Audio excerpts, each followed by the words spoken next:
तर मग मालिकेच्या आजच्या भागामध्ये आपण पाहणार आहोत, सगळीजण डायनिंग टेबलवर जेवण्यासाठी बसलेली असतात.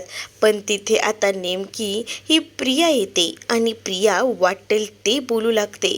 म्हणजेच ना, आता प्रियाला दमूनच सगळ्यांची बोलती बंद करायची असते आणि यासाठी ती आता पुढे आलेली असते. आणि त्याच वेळेला आता ती सगळ्यांसमोर बोलत असते की हे चुकीचं आहे हा तुमचं. म्हणजे सुभेदारांचा न्याय काही अजबच आहे. म्हणजे माझ्यासाठी वेगळं आणि ह्या ज्या जावयासाठी वेगळा न्याय. म्हणजे मी कितीही काही केलं तरी मला फासावर द्यायचं, मला शिक्षा करायची आणि ह्याने एक काही चूक केली तर लगेच ह्याला माफ करायचं. हा कोणता न्याय आहे सुभेदारांचा? सुभेदारांचा न्याय ना मला कळतच नाही, असं प्रिया म्हणते.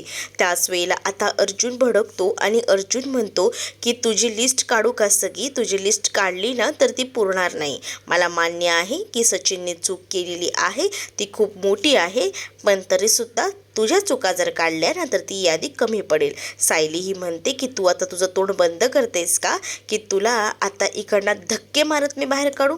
सायलीने असं म्हटल्याबरोबर आता लगेचच इथे प्रिया म्हणते की मला एकच गोष्ट कळत नाही आहे, तुमच्या लोकांचं चाललंय तरी काय? घरातल्या सुनेसाठी वेगळा न्याय, जावयासाठी वेगळा न्याय, त्यापेक्षा एकच काहीतरी ठेवायचं ना. म्हणजे कसं या सगळ्या गोष्टी व्यवस्थित कळतात असं देखील आता म्हटलं जातं. आता या सगळ्या गोष्टी जेव्हा बोलून दाखवल्या जातात ना, तेव्हा मात्र आता सगळ्यांचंच मूड ऑफ होतो. कारण आहे ना, आतापर्यंत सुभेदारांना असं कोणी सुनावलेलं नव्हतं जेवणाच्या ताटावर बसलेलं असताना. आणि आज ही प्रिया जे काही सुनावत असते ना, त्या सगळ्या गोष्टी ना एकदम भयंकर अशा असतात आणि त्या नकोशा झालेल्या असतात प्रत्येकालाच. तरीसुद्धा या प्रियाची बडबड थांबत नसते. म्हणून सायली आता म्हणते, तू निघतेस की मी उठू? त्याबरोबर प्रिया म्हणते की बघ, जे काही रिअल फॅक्ट आहेत ते मी तुला सांगितले आहेत, कारण मी सुभेदारांना चांगलंच ऑब्झर्वेशन केलेलं आहे. मी जर केलं तर मला तुम्ही बोलून दाखवता आणि इथे इथे तर ह्याने एवढा मोठा गुन्हा केला आहे तरीसुद्धा तुम्ही त्याला जेवायला तुमच्या सोबत बसवता. वा रे वा सुभेदार, असं ती म्हणून तिकडनं आता जाते. पण या सगळ्या गोष्टीचं ना अस्मिताला वाईट वाटतं. अस्मिता आता म्हणत लागते की सॉरी, माझ्यामुळे तुम्हा सगळ्यांना हे ऐकायला लागते. म्हणजेच सचिन इथे आलाय आणि सचिनने जे काही चुका केल्या आहेत ना, त्या सगळ्या गोष्टींमुळे तुम्हाला या सगळ्या गोष्टी ऐकायला लागत आहेत. खरंच सॉरी. खरं तर ना, मला माझा सचिन पुन्हा पूर्वीचा कधी भेटेल माहीत नाही. म्हणूनच ना मला ह्या सगळ्या गोष्टी ना खरं तर ना नकोशा वाटतात. नको आहेत मला या गोष्टी. मला ना असंच वाटतं कधी कधी की माझ्याकडनंच काहीतरी चूक झाली आहे की काय, असं बोलून ती स्वतःला या सगळ्याचा त्रास करून घेते. ती जेवतही नाही, भरल्या ताटावर ना ती उठून जाते. पण या सगळ्या गोष्टीचं सायलीला वाईट वाटतं. सायली लगेच उठते आणि सायली म्हणते की मी लगेच जाऊन त्यांना देते, कारण त्या दोन जीवांचे आहेत ते उपाशी राहायला नकोत. आणि म्हणूनच सायली जी आहे ती लगेच जागेवरनं उठते आणि सायली जी आहे ती आता अस्मितासाठी तिचं ताट जे आहे ते घेऊन जात असते. कारण सायलीलाही आवडत नसतं, कारण सचिन जे काही केले ना सचिनने, ते सगळं काही एकदमच भयंकर असतं आणि या सगळ्याचा त्रास बिचारी अस्मिता स्वतःला करून घेत असते. पण या सचिनला काहीच वाटत नसतं. अगदीच तो निर्लज्ज आहे खरं तर. म्हणजे ना त्याला काही फरक पडत नाही या सगळ्या गोष्टीचा. म्हणूनच तर आता सायलीला या सगळ्या गोष्टीचं वाईट वाटतं. अस्मिता बिचारी रडू लागते. अस्मिताला माहिती असतं की तिचा नवरा जो आहे तो तिच्या हातातनं गेलाय, ती दोन जीवांची आहे.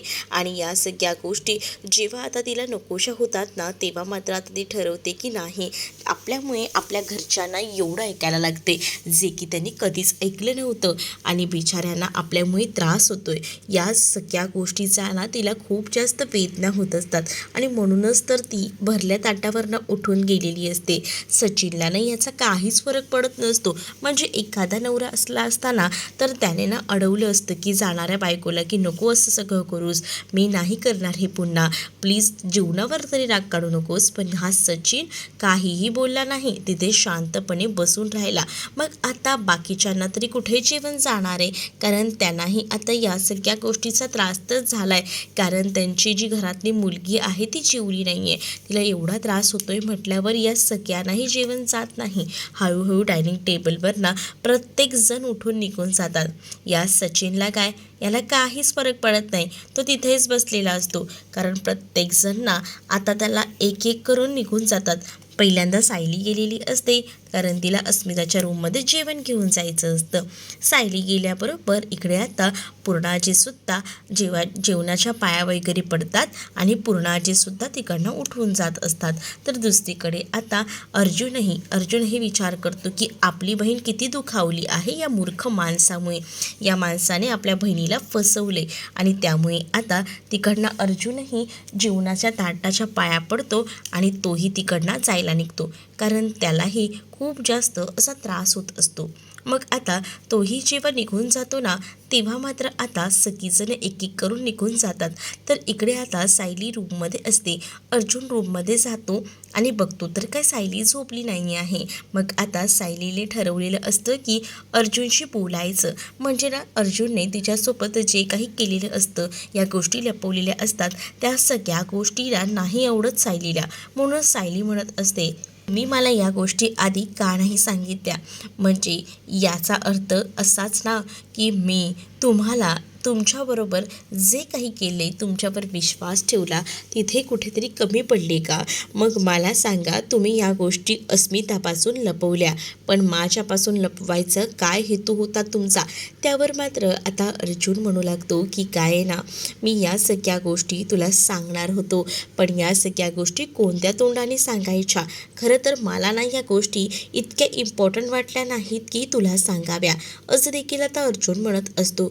त्यावर सायलीचा संताप होतो. सायली म्हणत असते की म्हणजे तुम्हाला या गोष्टी माहिती होत्या तरीसुद्धा तुम्ही माझ्यापर्यंत या गोष्टी आणल्या नाहीत, शेअर केल्या नाहीत. पण तुम्हाला या गोष्टीचं गिल्ट वाटत नाही आहे की तुम्ही या गोष्टी मला सांगितल्या नाहीत का? प्रत्येक वेळेला सगळ्या गोष्टी तुम्ही माझ्यासोबत शेअर करता. मग यावेळेला तुम्हाला काय झालं होतं माझ्यासोबत ही गोष्ट शेअर करायला? त्यावर आता मला एवढं काही वाटलं नव्हतं, कारण मी जेव्हा त्याला पहिल्यांदा बघितलं होतं ना त्या मुलीसोबत, तेव्हा मी त्याला धक्के मारत, खेचत, फरफटत माझ्या ऑफिसमध्ये घेऊन गेलो होतो. इथे मी आणू शकत नव्हतो, कारण अस्मिताताई होती म्हणूनच मी आणलं नाही. पण खरंच ना, तो इतका नालायक असेल असं मी विचारही केला नव्हता. त्याला मी माझ्या ऑफिसमध्ये नेऊन चांगल्या भाषेत समजवला होता आणि त्याला म्हटलं होतं की हे सगळे धंदे पुन्हा करू नकोस. असे माणसं कधी सुधारतात का? पण त्याच वेळेला जर तुम्ही अस्मिताईंना सांगितलं असतं तर त्यांना आज जितका धक्का बसला ना, तितका धक्का बसलाही नसता. पण तुम्ही त्या गोष्टी अस्मिताईंपासून लपवून ठेवल्या, माझ्यापासूनही लपवून ठेवल्या. हे खूप चुकीचं तुम्ही केलेलं आहे, असं देखील आता सायलीही बोलत असते. सायली जेव्हा या सगळ्या गोष्टी बोलते ना, तेव्हा मात्र आता अर्जुन म्हणतो की मला नाही वाटत होतं की तुम्हा लोकांना या सगळ्या गोष्टी सांगाव्यात, म्हणूनच मी नाही सांगितल्या. माझ्या पद्धतीने या गोष्टी मी हँडल केल्यात. मला नाही वाटत आहे की माझं यामध्ये काही चुकलेलं आहे, असं देखील आता तो म्हणू लागतो. आणि जेव्हा या सगळ्या गोष्टी तो बोलतो ना, तेव्हा मात्र सायलीला राग येतं, कारण सायलीला यावेळेला त्याने सांगितलेलं नव्हतं. आणि उलट सायली त्याला हेही विचारते की मला एक गोष्ट सांगा की त्या दिवशी जो काही प्रकार घडला त्या सगळ्या गोष्टी मला सांगा की ते तुमच्यासमोर तुमच्या मित्राच्या घडल्या नव्हत्या. हे सगळं अस्मिताताईंबद्दलच होतं ना? खरं खरं सांगा. हो, हे अस्मिताताईबद्दलच होतं. मग तेव्हाही तुम्हाला मला ह्या गोष्टी सांगाव्याशा वाटल्या नाही. तुम्ही फक्त मित्राचं कारण सांगितलं की तुमच्या मित्राच्या बाबतीत या सगळ्या गोष्टी घडल्यात, पण तुम्ही मला एकाही शब्दाने बोललात नाही की ही गोष्ट सगळी अस्मिताताईशी निगडीत आहे. मग तेव्हा का नाही सांगितलं? मला जर सांगितलं असतं तर आपण यावर काहीतरी सोल्युशन काढलं असतं. मग आता अर्जुन भडकतो आणि अर्जुन म्हणतो की या सगळ्या गोष्टींना मला तुला सांगणं जास्त इम्पॉर्टंट वाटलं नाही. असं म्हटल्याबरोबर आता सायलीला राग येतो, कारण सायली विचार करते की अर्जुन आपल्या आयुष्यात आहे पण तो आपल्याला इम्पॉर्टन्स देत नाही आहे, म्हणजेच त्याला आपल्याबद्दल काहीच वाटत नाही आहे. ही गोष्ट आता सायलीला कळून चुकलेली असते आणि म्हणूनच तर सायली या सगळ्याचा त्रास करून घेत असते. बिचारी सायलीला खूप जास्त वाईट वाटत असतं. तिला आता या सगळ्याचा त्रासही होत असतो, तरीसुद्धा बिचारी या सगळ्यावर ना काही जास्त रिॲक्ट होत नाही. ती विचार करते की जास्त काही बोलूनही उपयोग नाही आहे, कारण हा माणूस आहे ना आपल्यासोबत भांडतच बसणार आहे. त्यापेक्षा आपण या माणसापासून जरा 4 हात लांब राहिलेलंच बरं, याच्यासोबत जास्त संवाद साधायलाही नको, असा विचार ना आता सायली करत असते. सायली लगेच गुपचूपपणे आपली चादर वगैरे घेते आणि झोपी जाते. दुसरीकडे पूर्णाची आपल्या रूममध्ये पुस्तक वाचत बसलेली असताना अर्जुन पूर्णाजीसाठी पाणी घेऊन येतो. आता अर्जुन पूर्णाजीसाठी पाणी घेऊन आला हे बघून पूर्णाजी अर्जुनला म्हणते की ये अर्जुन, बोल, काय बोलायचं होतं. त्यावर आता तुला कसं कळलं? रोज सायली पाणी घेऊन येते आणि आज तू पाणी घेऊन आलास ना, यामध्येच मी समजले की तुला माझ्याशी काहीतरी बोलायचं आहे. बोल ना, काय झालं आहे एवढं? मग आता अर्जुन जो आहे तो मात्र टेन्शनमध्ये आलेला असतो आणि तो आता अर्जुन जो आहे तो बोलू लागतो की मलाच कळलं नाही, माझ्याकडनं खरंच चूक झाली आहे का? मी चुकीचं काम केलं आहे का? म्हणजेच तुमच्या सगळ्यांपासून या सगळ्या गोष्टी लपवून सायलीही नाराज झाली आहे. मग मला कळतंय तुला या सगळ्याचा त्रास होतोय, पण चूक तर ना तुझ्यापेक्षा जास्त ना त्या सचिनने केलेली आहे. म्हणजे सचिनने खूप जास्त गोष्टी आपल्यापासून लपवल्यात आणि त्याने जी काही चूक केली ना त्याला माफी आहे की नाही मला माहीत नाही, पण आपण त्याला असं शांत ठेवलं आहे का? तर आपण आपल्या अस्मिताचा विचार करतोय, अस्मिताच्या बाळाचा विचार करतोय.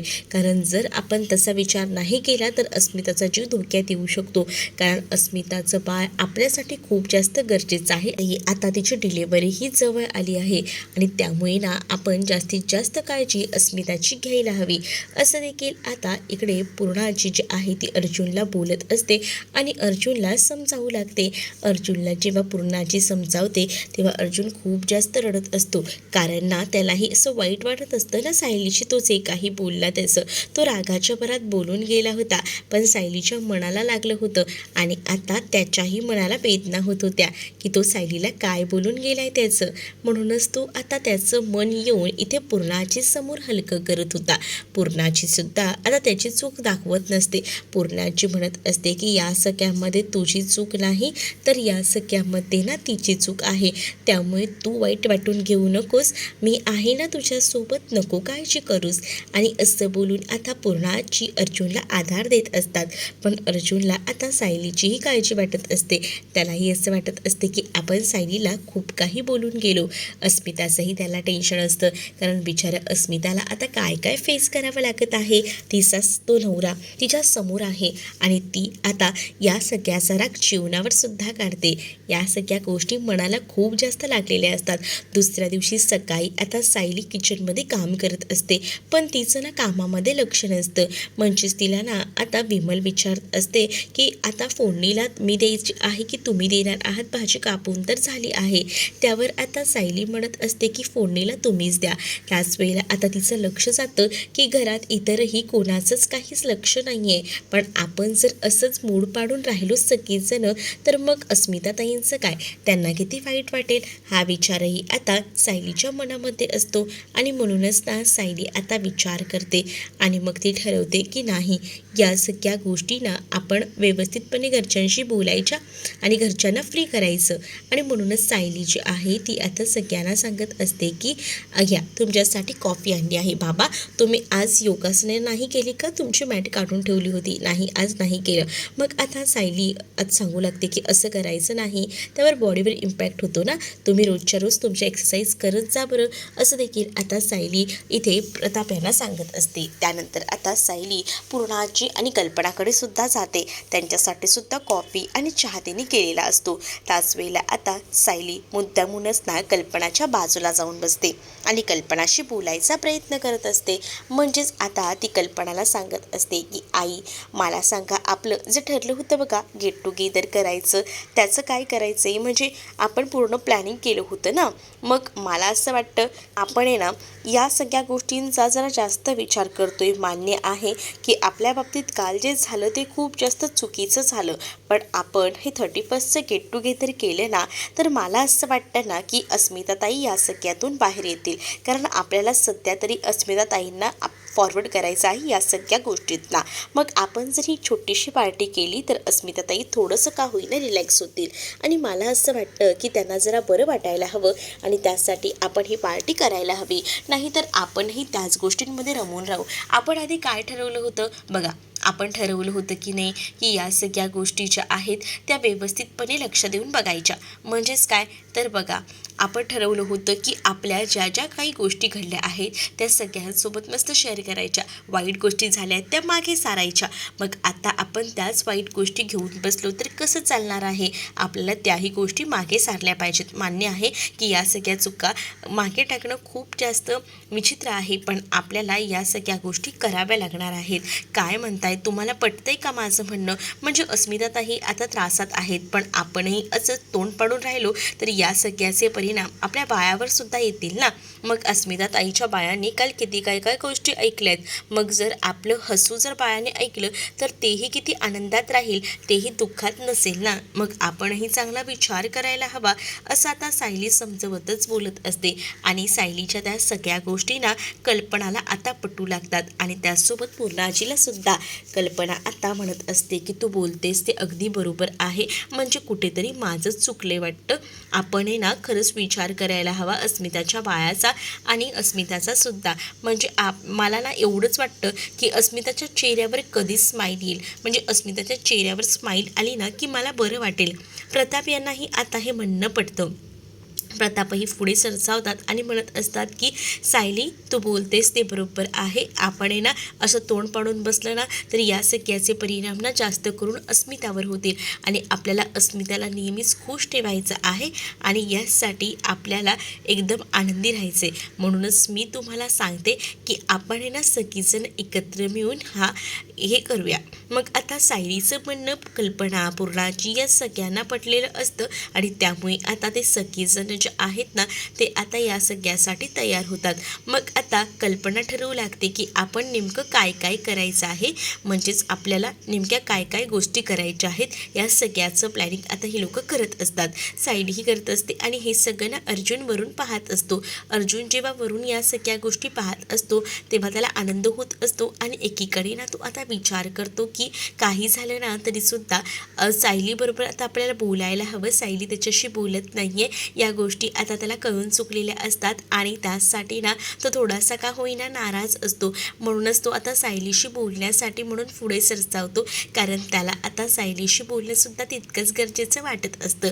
तर इकडे पूर्णाजी सुद्धा म्हणत असतात की आपण प्रतिमाला बोलवूया आणि तसंही आपल्याला केक कटिंग करायचं आहे, तर आपण यावेळेला ना फुलांचं डेकोरेशन करूया, फुगांचं नको करूया, फुलांचा सुगंध सगळीकडे पसरतो ना, असं देखील सायली आता म्हणत असते. सायली ज्या पद्धतीने सगळ्या गोष्टी सांगते ना त्या सगळ्या गोष्टी ना आता मात्र आवडत असतात आणि म्हणूनच आता हे लोक विचार करतात की चला सायलीने जसं ठरवलं आहे ना अगदी आपण तसंच करायचं. मग आता या सगळ्या गोष्टींचं त्यांचं व्यवस्थितपणे हे सगळं करून झालेलंच असतं आणि म्हणूनच आता ती लोक विचार करतात की चला आता ना आपण ना त्या दिवशी केक कटिंग करूया आणि ते केक कटिंग आहे ना आपण ना या टीमाकडून करून घेऊया. म्हणजे कसं प्रतिमाची स्मृती परत आली आहे, मग केक कटिंग करताना अजूनच आनंद होईल. दुसरीकडे पुढील भागात आपल्याला पाहायला मिळतं ना ही जी प्रिया आहे ना ती बाहेर येऊन फोनवर बोलत असते आणि ती नागराजसोबत बोलत असते. नागराजला म्हणत असते की तू माझ्यापासून बऱ्याच गोष्टी लपवल्या, मग तुला काय वाटतं रे, मी तुला असंच सोडेन का? नागोबा आत्तापर्यंत महिपत आणि ह्या सगळ्या गोष्टी गोष्टी आपण हँडल करत होतो, पण तू तरीसुद्धा माझ्यापासून या गोष्टी लपवल्या, बघ मी तुला सोडते का. पण हे सगळं ना आता सायलीनं ऐकलेलं असतं आणि म्हणूनच प्रिया घाबरते. प्रिया आता लाईनवर येते आणि त्यानंतर ना आता प्रिया विचार करू लागते की आता काय करायचं. दुसरीकडे आता अर्जुनसोबत आता सायली बोलत नसते, म्हणून अर्जुनला थोडा डिस्टर्ब असतो. अर्जुन म्हणतो की आता हे असं किती दिवस चालणार आहे, म्हणजे तू माझ्याशी बोलणारच नाही आहेस का, असा देखील विचार ना आता तो करत असतो. दुसरीकडे सायली आता चांगलीच धमकी देऊ लागते आणि म्हणते की काय गं, तुला माहिती आहे घरातली लोक कशी आहेत, ती या घरातली लोक चांगली आहेत म्हणून तुझा निभाव लागलाय. जर या घरातल्या लोकांनी ठरवलं ना तर मग बघ तू ह्या घरातल्या शत्रूशी वास्ता ठेवतेस. जर या घरातल्या शत्रूसोबत तुझे संबंध असतील तर या घरातल्यांसाठी तू खूप जास्त वाईट असशील, याही गोष्टी लक्षात ठेव, असं देखील आता तिनं म्हटलेलं असतं. आणि त्यामुळेच ना आता मात्र प्रिया खूप जास्त घाबरते. तर तुम्हाला हा भाग कसा वाटला आहे कमेंटमध्ये नक्कीच सांगा. आणि अशाच नवनवीन भागांसाठी आपल्या चॅनलला सुद्धा सबस्क्राईब नक्कीच करा. चला तर मग भेटूया पुढच्या भागामध्ये. तोपर्यंत टाटा बाय. व्हिडिओ आवडला असेल तर व्हिडिओला लाईक करायला विसरू नका.